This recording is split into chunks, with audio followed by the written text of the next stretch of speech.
Generalmente son cuadros leves que no requieren internación. Y en aquellos que requieren internación generalmente son grupos etarios, es lo que está más frecuentemente visto, ¿sí? Son grupos etarios en donde siempre son los extremos de la vida o pacientes con enfermedad de base, inmunocomprometidos y demás.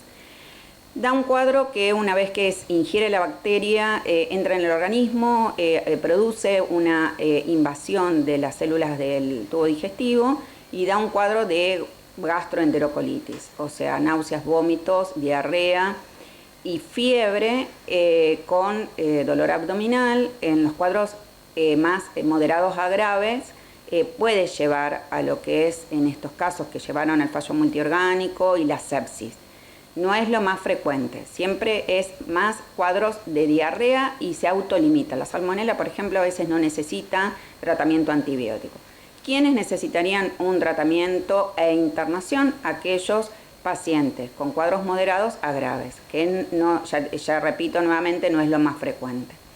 Marcabas esto de los síntomas y demás, cómo afecta, cómo ingresa al organismo. ¿Y esta falla multiorgánica qué implica? Digamos, ¿afecta ya otras partes del cuerpo? Claro, el tema es así, o sea, en el caso de, son bacterias que, ya te digo, producen una diarrea invasiva. Entonces el paciente comienza, una vez que ingresó estas bacterias, comienza los 3 días a 7 días puede aparecer los síntomas. Y entre los primeros 7 días empieza, bueno, con náuseas, vómitos, si no se autolimita, diarrea que puede tener sangre, un poco de sangre, moco, pus. Esa diarrea a veces, si bueno, el paciente no puede ingerir lo que es hidratación y demás, en ciertos, como dije, extremos de la vida, lleva a la deshidratación y lo tienen que internar para hidratarlo y demás. Bueno, en ciertos pacientes que, ya te digo, su sistema inmunológico está un poco deteriorado, puede sobrepasar barreras y llegar al torrente sanguíneo, que es lo que yo te digo, sepsis. Con fallo multiorgánico sería fallo renal, hepático y demás, que puede llevar a la muerte del paciente, que no es lo más frecuente.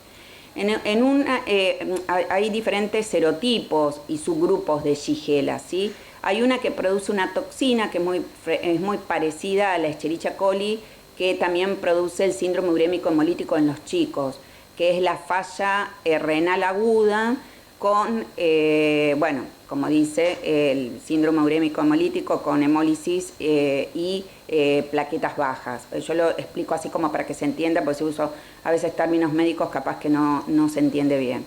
Bueno, ese es, también es un cuadro un poquito más grave, ¿sí? Pero tampoco es lo más frecuente que se dé, ¿sí?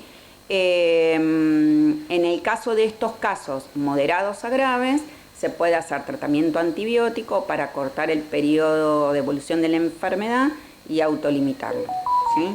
Una vez que el paciente ingresa ya al hospital, ¿cómo se actúa? ¿Cómo trabaja el equipo médico? ¿Qué tenés que hacer en cuanto a decisiones justamente que tenés que tomar?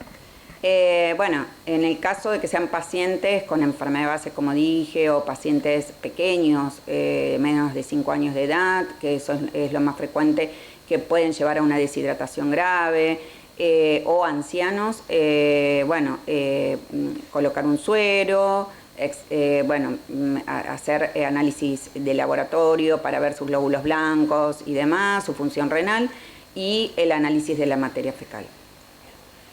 Y mayormente evolucionan bien, digamos, en este caso fue particular porque terminan muriendo rápidamente.